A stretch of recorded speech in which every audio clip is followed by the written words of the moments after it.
Good morning. We're with 2018 Elllensburg Rodeo Hall of Fame inductees Jack and Steve Wallace, members of the Frank Wallace family. Thanks for being here, fellas. Yes, sir. For the record, please tell us your full name, birth date, and birthplace. Jack Wallace, January 15th, 1947, Yakima, Washington. Steve Wallace, November 11th, 1951, Elllensburg. I don't know who the family historian is here, but one or the other, or one tell about mom's family and one tell about dad's, but give us some background on your family's ancestry and a little bit about your people. Well, Dad was born in 1914 in Roseburg, Oregon, and his family migrated. They came up to the lower Yakima Valley, and they were farmers. And Mom was born in Nashua, Iowa, and their family came out to Yakima, and her dad was a baker. And they finally met. She went to Sela High School. Dad went to the 8th grade in like Toppenish or Wapato, I don't remember which. And somehow or another they got married in like 1938. And Dad, like I say, he was a farmer, but they got to know some friends down in West Valley area, Tanum, Wiley City, and they did some rodeoing. And that's how Dad got into the start of the rodeos, was through them. He was a pretty husky guy, and he started out mugging cows for those fellas, and he helped pick up bucking horses. He learned how to do that. So this was his early adulthood, the late 30s, early 40s. It would have been in the 40s. Did Frank serve in World War II? No, he was a farmer, and he, as I understand it, he tried to enlist, and they thought he was more valuable raising food for the troops. Probably, yeah. So they deferred him. Yeah. Yeah. Okay. Mom was a homemaker, Yeah. although she did work in the warehouses, the fruit warehouses, until the kids started coming along. You were born in the Yakima Valley, and Steve was born here in Elllensburg. Yes.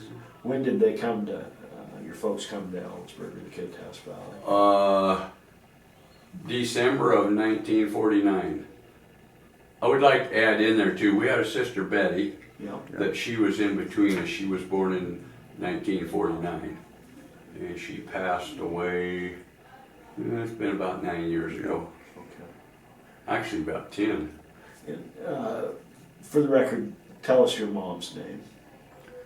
Catherine Elizabeth Wallace. Glenn. She was a Glenn Glenn. was her maiden name. Yeah, Glenn was her maiden Yeah. name.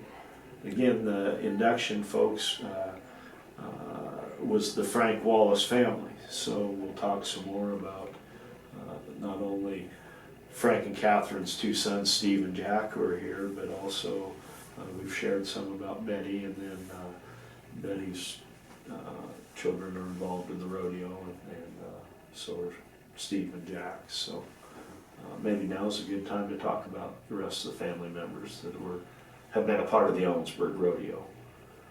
Yeah, Betty's husband, Danny Hull, he worked at the lower end for many, many years. And Dad was instrumental in getting a lot of the volunteer help with the cattle end of the rodeo. He started out, I think Art Driver was still the arena director at that time, or when Dad started, and then it was Ken McCrae. And they kind of just left it up to Dad to get who he'd like to come and help. Wasn't Tex Talaferro involved? And Tex Hall I was was thinking he involved. was Yeah, Tex after was- Art. So you moved up and But Tex never was an arena director that I know of. But he was very close to being an arena director. said, And "Geez." actually, back in that day, there were only two contractors, Christensen Brothers and Harry Vold, and they actually, compared to today when there's several and more pickup men, they had Dad leading bucking horses out.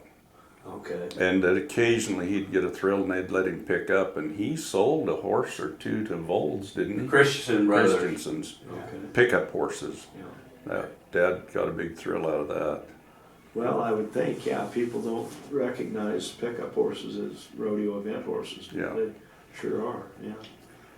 And getting to Mom, she worked up at the university in the dining halls, and she always took Labor Day, the rodeo weekend off, and they finally got enough money gathered up and they bought them a motorhome.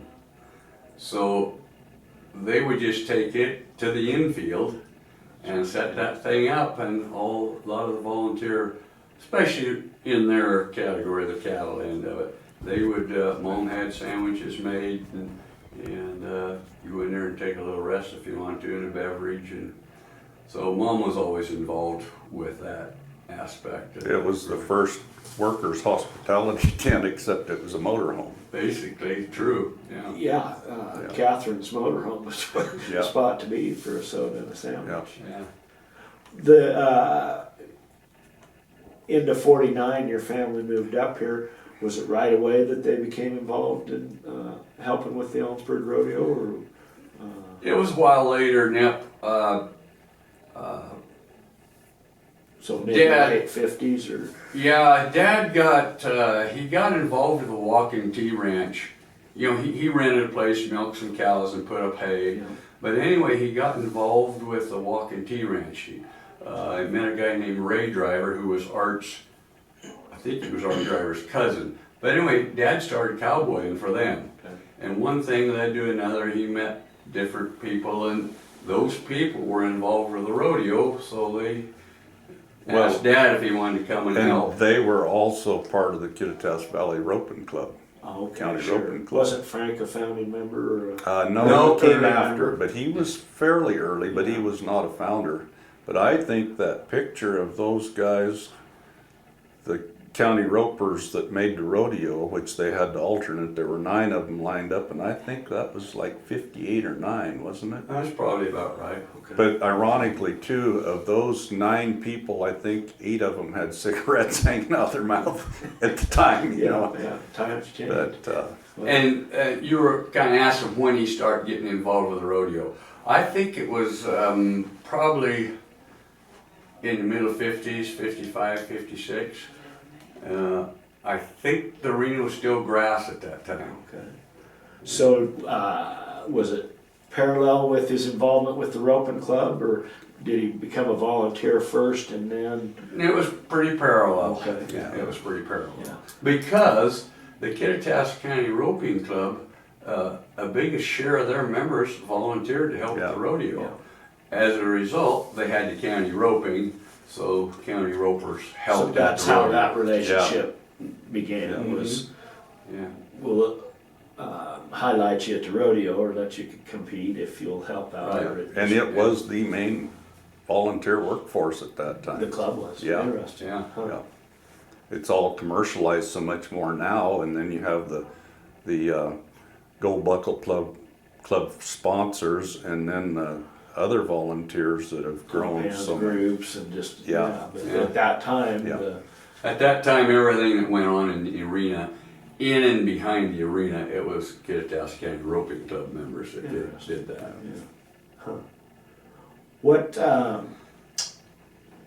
I most remember, Frank, is the guy on the buckskin horse picking up flank straps as a Yep. young person, and that was one of his jobs. What were some of his other jobs? And you said picking up a little bit, or In the early rocks out. days, and then Jack's got a better feel of it now because he does it now, but they sorted cattle and took care of Oh, okay, sure. the cattle, the Yeah. timed event end of the deal. That's the behind Starting the at about scenes part. 4:30 to 5 o'clock in the morning on slack days, and it was a tough week for Mom and Dad because they put a lot of time in down there for 5 days, not just, 2 days prior to the rodeo, Sure. plus the rodeo, and so they were dang sure tired when it was over. And getting back to Steve's observation of Dad helping in the arena, that arena used to be way bigger than it is Yeah. now, and they needed extra. The pickup man, like there was only 2 at one time, Wow. and Comparable to Pendleton. Sure. Yeah. Not quite as big, but comparable. And anyway, those pickup men, they needed help, and Dad didn't do any at that time. He didn't do any of the picking up the flanks or any. They were just there. They helped get the They were bucket horses out. They were the Cowboys. run out guys, I Yeah, think yeah. they called them, and they darn sure positioned themselves around. Dad got a thrill out of roping bulls if they got out, and bulls did get out then, and they were part of that. They were appreciated for that part of what they And a could skill do. set that Yeah. not everybody had, yeah. Yeah, Did he bring more than one horse to town? Yes. yeah. He always brought 2. Okay. Yeah, he always brought 2. And Dad was a pretty good horseman. He had a pretty good eye for horses, and he really liked getting a horse, and might have been a little spoiled, or and bringing him back to being a nice horse.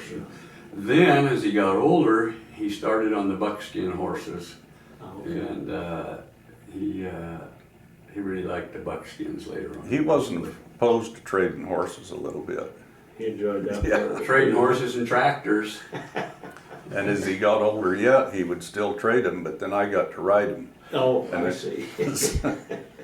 Sometimes it worked out, sometimes it Yeah. didn't. Yeah. He traded for horses he shouldn't have traded for. Well, tell us a little bit about your experiences with the Elllensburg Rodeo. It's been a lifelong Well, it has. relationship, I know. Yeah, I started actually being involved with the rodeo when I was about 12. Okay. They used to bring the cattle in, and they would break away every calf. You got the breakaway. That was your reward for going in there and helping, I guess. And so I got to rope a lot of breakaway cows, and or chase them anyway. And you did the steers the same way. You'd break away them too. And then later on, of course, I started competing in the Ascani roping, and then I got a PRCA card, and then I started competing in the rodeo itself. I didn't really help as much at that time for the whole rodeo, but as Steve can tell you, we helped tie down the calves and wrestle the calves, get prepared. And then when my dad retired, Ken Cray asked me if I would want to come and basically take his place. Sure. And I said certainly. So I've been there a long time. What would the job description be? Livestock manager? We need to get you a title. Is that Well, no, I don't know about that. well, I mean, it's But like that. we do oversee the draw. We get the judges' cards and everything, and it used to be the arena director did all that, but they've got a lot on their plate anymore, and so they've kind of turned that over to us. And last year I did all of that, Yeah. and I've did it in previous years too. But and the judges, we always get an outstanding,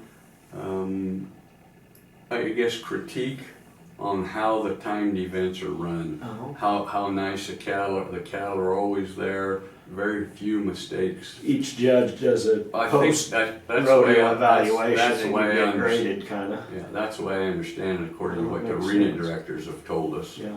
Yeah, so it makes you feel pretty good that they think that way. Well, it's another characteristic of the Elllensburg Rodeo. They have competent help in key Yeah. positions. And the thing of it is, the reason why that is because most everybody down there in our end, as the cattle end, are ranchers or former ranchers or cowboys. And they can read cattle, they understand cattle, and if you see a crippled one, you go, tell the judge, and they Yeah. take our word quite a bit. Yeah. Well, and oftentimes you hear, well, how come there isn't more rodeo people on the rodeo board? I don't know the answer to that, but I think one answer is we have competent people around that they depend on to do those jobs. and consult with. I mean, Yes, Nip, I've analyzed that quite a bit over the years, and there's fewer and fewer people that are like us that ranch raised and born, but there's some of us have kind of stayed with it. There's not very many what you call big ranches here anymore. no. And I was a transition from the ranch kid that was a part of rodeo to the town kid that was a part of rodeo, and now they're all town kids that Yeah, are part of rodeo. yeah. The majority, you know, they're not ranch people to speak of. right, I think that's one thing that people like and appreciate about the Elllensburg Rodeo is Yeah. there's still that authenticity. yeah. You probably got a story or two to tell about tying the calves. And, Oh, man. Prior to what, about probably 8 to 10 years ago? yeah, maybe even longer than that. Getting older, Yeah. Yeah, probably. Anyway, the county roping club also tied all the calves. Prior to when the calves, back in the 70s, the calves were ran through and maybe breakaway, but they were not tied down. So it was conditioning. then they started tying them down, and we did all of that, and it had pretty good turnouts most times. But as we got older, and you were part of it.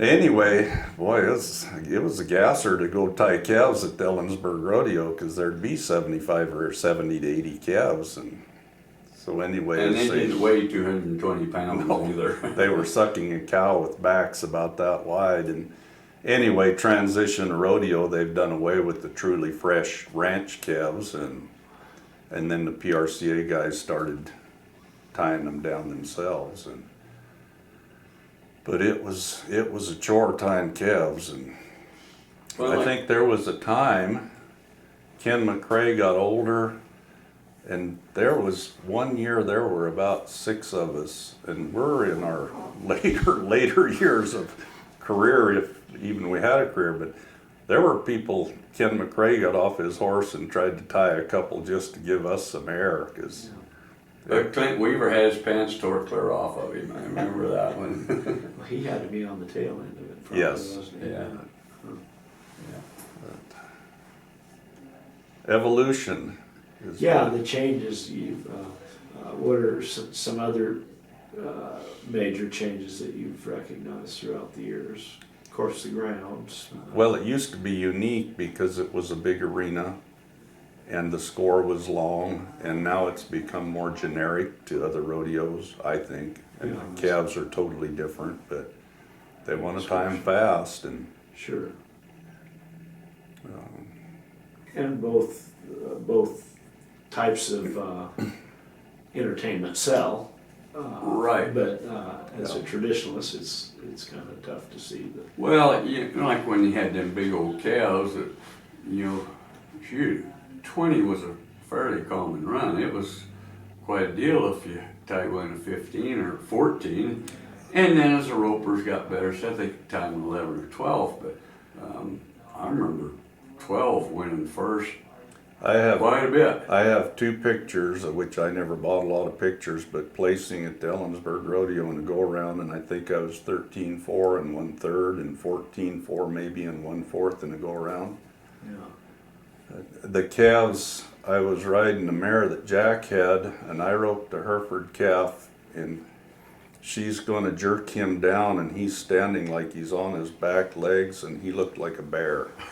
I mean, this son of a gun looks like it weighed 400 pounds, which it probably did not, but I'm betting it weighed closer to 300 pounds by As a far. cattleman, you know, yeah. But they were just different times. Another thing now, you know, Elllensburg was a big rodeo, but now you have sponsorship. They've got what, like 30 or 40 sponsors, and that makes, and all rodeos are doing it now, but that's why the rodeos are more lucrative now, because of Sure. sponsorship. Yeah. It used to be, you know, go around Ellenbright play would probably pay $400 or $500. Now it pays $2,600 or $2,800, Yeah. Yeah. and that's because of sponsorship. Sure. The rodeo committee, they're not making a fortune by selling tickets. Yeah, the place only holds so many thousand, and it's always only held so many thousand, and you can up the ticket sales some, but that's a controlled deal, so without sponsorship money. Yeah, if you want to it's- grow the contestant money, you Yeah. have to Yeah, Yeah. yeah. secure sponsorship. And, Right. and as you said, rodeos around the country, you recognize that. But that being said, as soon as I give you money to sponsor your event, I have some kind of input, whether it's perceived or real, as to how that production ought to be. Mhm. And that changes the landscape of it. Yeah, yeah. The thing of it is Elllensburg is still Elllensburg. I do think that as far as parking and all that stuff, they could probably, if they had a bigger area, it'd be better. But this was a big deal about, heck, I don't know, probably 25, maybe 30 years ago, 25, of moving it out to the west interchange. And I was one of the ones that says, guys, I said, you have a featured item here with that hill and the Indians coming down the hill. I said, a lot of people come to see that. And a lot of the bronc riding pictures, bull riding pictures, bronc riding especially, those pictures are taken with that hill background, kind of the cliff background. And that's really pretty cool to see. Sure it is. It's a It's a the unique, geography's unique setting. Absolutely. Yeah. And it's got a lot of history, that setting. You know, that thing was created out of a rock pile on the creek, you know, and yeah. And when Justin McKee starts talking about Ida Mason living down Yeah. there Yeah. along the creek, you do have some history, Right, yeah. and that intrigues people. Another thing that's unique about Elllensburg, they take a lot of, photographers take pictures, and there's so many roping magazines now that they do team roping and calf rope, tie down roping. But the big thing is team roping now, and these publications, there's a lot of pictures of the of contestants at the Elllensburg Rodeo. And in the background, it'll say Elllensburg Rodeo. You can't always see every Labor Day, but that's in there. And it's amazing. I think that there's probably more pictures in those publications from the Elllensburg Rodeo than any other rodeo. Yeah, I don't Have know you why noticed that have is, you but I noticed sure that? have.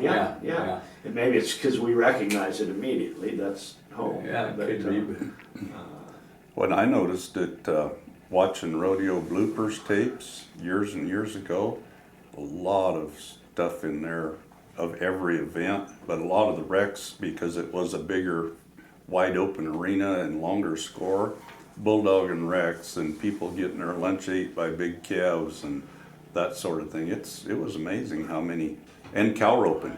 There was actually rodeo bloopers in there featured from a couple times in the cow I roping.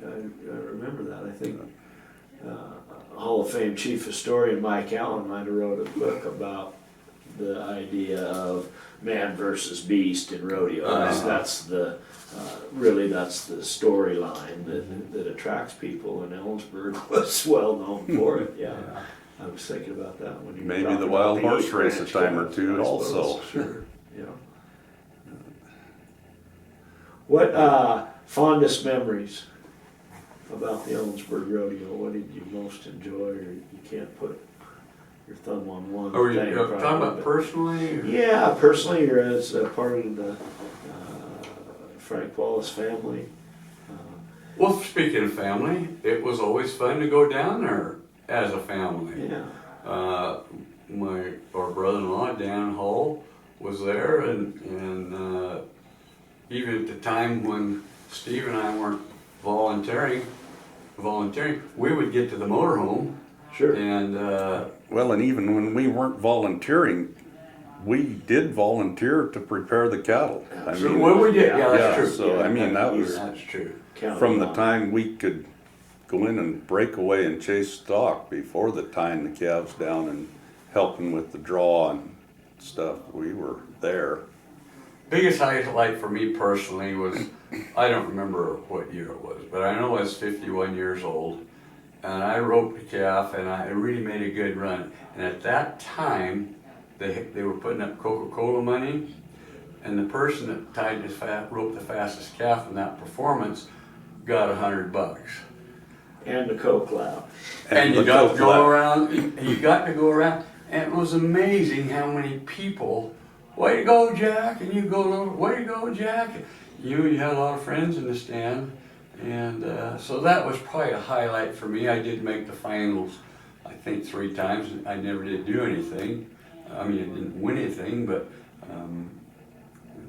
that was a highlight for me that one day.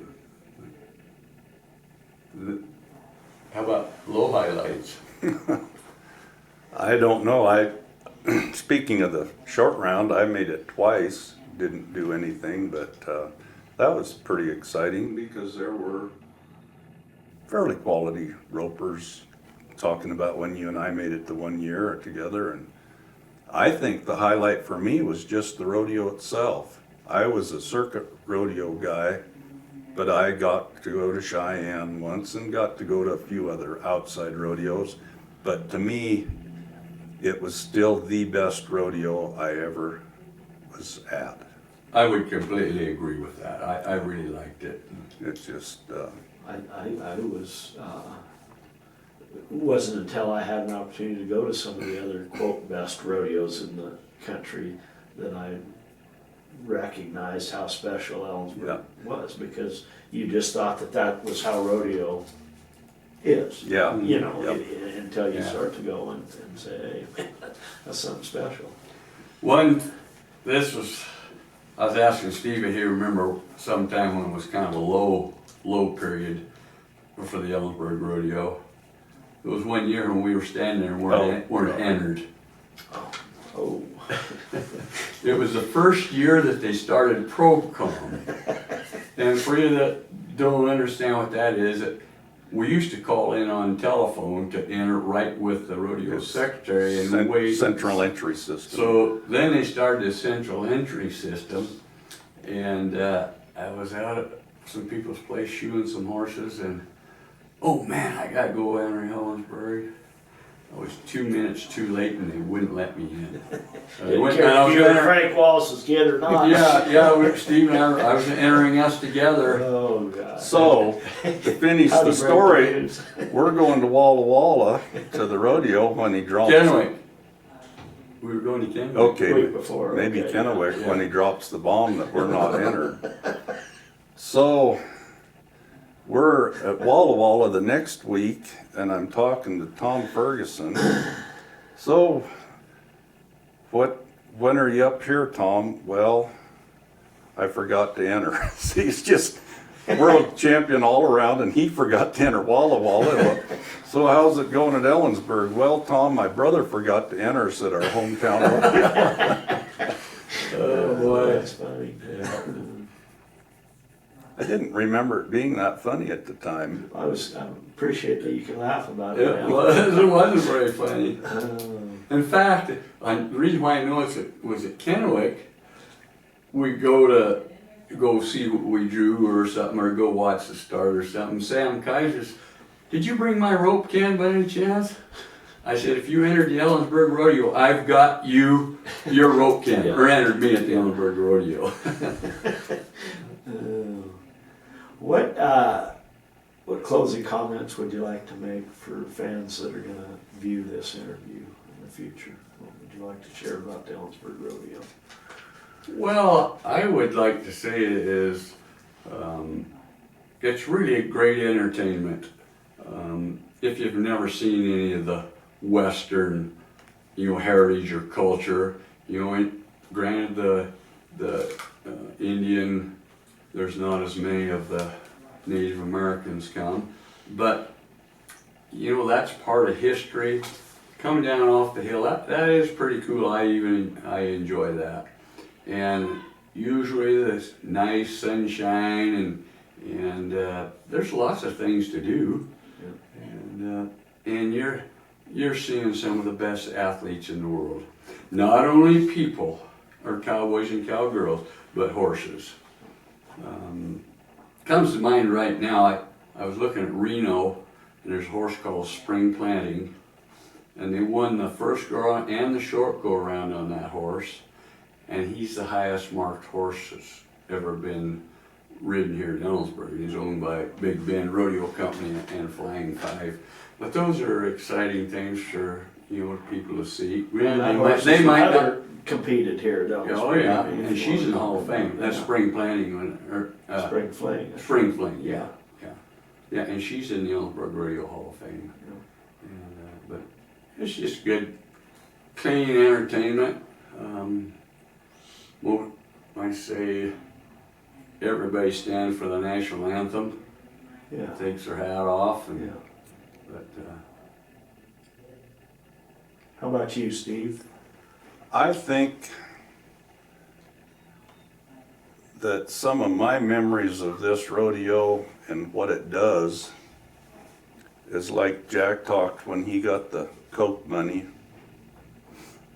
the amount of people that recognize the locals, and I hope that the committees don't forget when Cass Kaiser Ropes or the Minor Brothers, the attention that local cowboys bring to this community.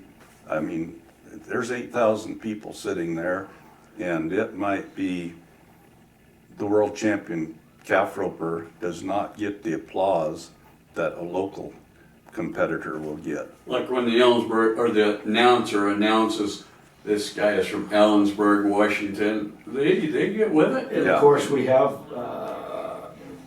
some of the best in the world that Exactly. come from Elllensburg. Yeah. And But you're talking about a guy like the three of us, that you win the county roping and take that victory lap, and Yeah. that is. And the other thing that I noticed, I never comprehended how many people come a long way to this rodeo. I got done roping a calf one year, and a guy, man, and a couple little kids came up and introduced himself. Well, coincidentally, his name was Steve Wallace also, but he was from Hillsboro, Oregon. They came to the Elllensburg Rodeo just because they had not been here before. And kind of reminds me of John Gaudette. Yeah. You know, they pick rodeos. We don't understand from the competitor aspect where these people come from. No, And it's to not. see an event like Jack's talking about, it's a production, it's not just a rodeo. That's absolutely.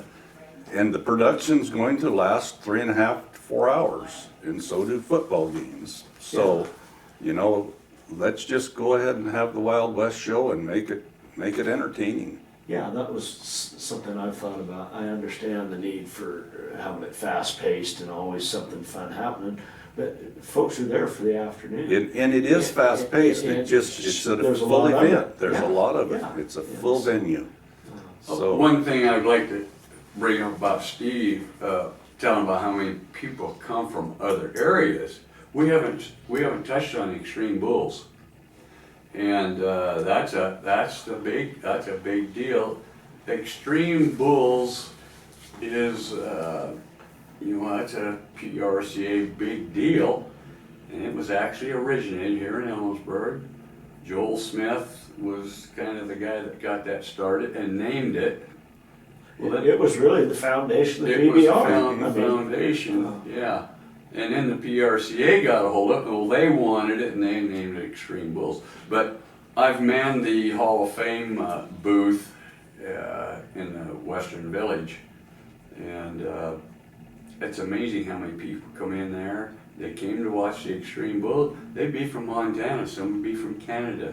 You've talked about, Hillsboro, Oregon, Montana, Yeah. we're talking Yeah. regional, Canada, international, but our neighbors, heck, at the Hall of Fame booth last year, folks from Europe. How did you get here? Well, we know about the Elllensburg Rodeo, and it's Yeah. famous, Yeah. and it's a bucket list deal, like you say. Yeah. You don't understand that I didn't, from a Yeah. contestant's Yeah. perspective. Yeah. Well, fellas. and it does a tremendous amount for the county and the town of Elllensburg, Community. business-wise. Economic impact Yeah. is without question. And I think a lot of them recognize that. I think an awful lot of businesses recognize it. But pretty sure if I owned a motel, I've got a lot better Labor Day than I do Christmas. It is Christmas for Elllensburg. Yeah. Fellas, thanks for coming today. Thank you. You bet, thank you, it was a pleasure. Well, And an honor. Yeah, it is. True.